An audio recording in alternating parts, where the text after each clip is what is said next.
Mars पर इंसानों को भेजना हमेशा से ही फिल्मों और साइंस फिक्शन थ्योरीज की कल्पना रही है। मार्स जो पृथ्वी से 5 करोड़ 86 लाख किलोमीटर दूरी पर है, इतनी दूरी तय करने में हमारी अभी की करंट टेक्नोलॉजी के हिसाब से हमको 9 महीने का समय लगता है। और मार्स की एक ट्रिप 21 महीने की होती है, पर ये 3 एक्स्ट्रा महीने इसलिए क्योंकि धरती पर आने के लिए इसकी कैलकुलेशन करने में हमें 3 महीने का समय लगेगा कि हमें किस ट्रेजेक्टरी को फॉलो करके, यानी कि किस रास्ते से गुजरकर पृथ्वी तक पहुंचना होगा।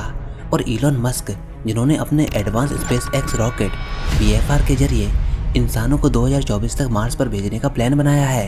ये रॉकेट 100 मीटर लंबा है, जिसमें 31 एडवांस रैप्टर रॉकेट इंजन्स लगे हैं, जो 4000 टन से भी ज़्यादा पेलोड को लेकर, यानी कि वजन को लेकर स्पेस में जा सकता है। क्योंकि इसके इंजन ज़रूरत से ज़्यादा सक्षम है, तो इसके फेलियर्स की संभावना लगभग 0.1% है। और इलॉन मस्क का कहना है कि हम 2060 तक लाखों लोगों को मार्स पर भेज चुके होंगे। वहीं नासा भी 2030 तक मंगल पर इंसानों को भेजने की तैयारी में जुटी है। तो जो आज तक आप फिल्मों और साइंस फिक्शन थ्योरीज में देखते और पढ़ते आ रहे थे, अब उसकी रियलिटी में बदलने का काउंटडाउन शुरू हो चुका है। और भविष्य में हम इंसान अपने सोलर सिस्टम के ग्रहों पर जाने के बहुत ही करीब हैं। जैसे कि नासा ने मार्स पर स्टडी के लिए रोवर्स को भेजा है, तो हम ये जान सकते हैं कि कैसा होगा उन अंतरिक्ष यात्रियों के लिए मार्स का पहला सफर। अगर एस्ट्रोनॉट्स मार्स की सरफेस पर उतरते हैं, तो उनका सामना मार्स के सूखे और बंजर लैंडस्केप से होगा, जिनका नज़ारा लगभग अर्थ के रेगिस्तान जैसा ही होगा। लेकिन आयरन ऑक्साइड की लेयर जो सदियों से मार्स सरफेस पे कॉस्मिक रेडिएशन के कारण जमती आ रही है, उसकी वजह से इसका सरफेस लाल दिखाई देगा।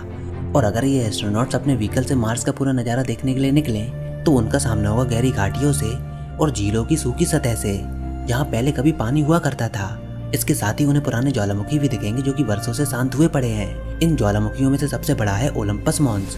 ये पूरे सोलर सिस्टम में खोजा गया सबसे बड़ा वोल्केनो है, जो 22 किलोमीटर ऊंचा है, यानी माउंट एवरेस्ट से 2.5 गुना ज्यादा ऊंचा। और यहाँ हर समय चलने वाले धूल भरे तेज तूफानों के चलते हवाएं धूल को एटमॉस्फेयर में 25 किलोमीटर ऊपर तक उठा देती हैं, जिस कारण यहाँ की विजिबिलिटी अर्थ के मुकाबले बहुत ही कम होगी। और यहाँ का एवरेज टेम्परेचर -63 डिग्री सेल्सियस है, मतलब एस्ट्रोनॉट्स को जमा देने वाली ठंड का सामना करना होगा। लेकिन इक्वेटर पर तापमान 26 डिग्री सेल्सियस तक पहुंच जाता है।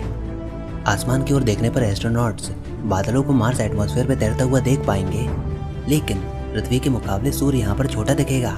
लेकिन रात का नज़ारा और भी दिलचस्प होगा, जब एस्ट्रोनॉट्स चमकते सितारों के बीच मार्स के 2 मून्स फेबोस और डेमोस को देख सकेंगे। मार्स सरफेस पर एस्ट्रोनॉट खुद को बहुत ही हल्का फील करेंगे, क्योंकि मार्स की ग्रेविटी अर्थ के मुकाबले 38% ही है। इसका मतलब ये है कि अगर धरती पर आपका वजन 100 किलोग्राम हो, तो मार्स पर आप 38 किलोग्राम के ही रह जाओगे। और मार्स के एटमॉस्फेयर में 95% डेडली कार्बन डाइऑक्साइड है, और अर्थ के कंपैरिजन में इसका एटमॉस्फेयर 1% ही थिक है, जिसके कारण सूर्य की कॉस्मिक रेडिएशन से इसका सरफेस हमेशा घिरा रहता है। तो एस्ट्रोनॉट्स को यहाँ पर फुल्ली इक्विप्ड होकर रहना होगा। लेकिन मार्स जीवन को लेकर हमेशा से ऐसा नहीं था। यहाँ मौजूद सबूत बताते हैं कि इसके सरफेस पर पानी था, जो इसके सरफेस पर बहा करता था, पर समय के साथ सोलर विंड ने इसकी मैग्नेटिक फील्ड को हटा दिया, जिससे सारा पानी भाप बनकर उड़ गया। जिस तरह हम टेक्नोलॉजिकली एडवांस होते जा रहे हैं, तो हो सकता है कि एक दिन हम मार्स को भी जीवन के रहने लायक बना ले। फिलहाल आपको इसके बारे में क्या लगता है, कमेंट सेक्शन में लिखकर जरूर बताइए। आई होप आपको ये वीडियो पसंद आई होगी। अगर ऐसा है तो इस वीडियो को लाइक कीजिए, अपने दोस्तों के साथ शेयर कीजिए और चैनल को सब्सक्राइब कीजिए।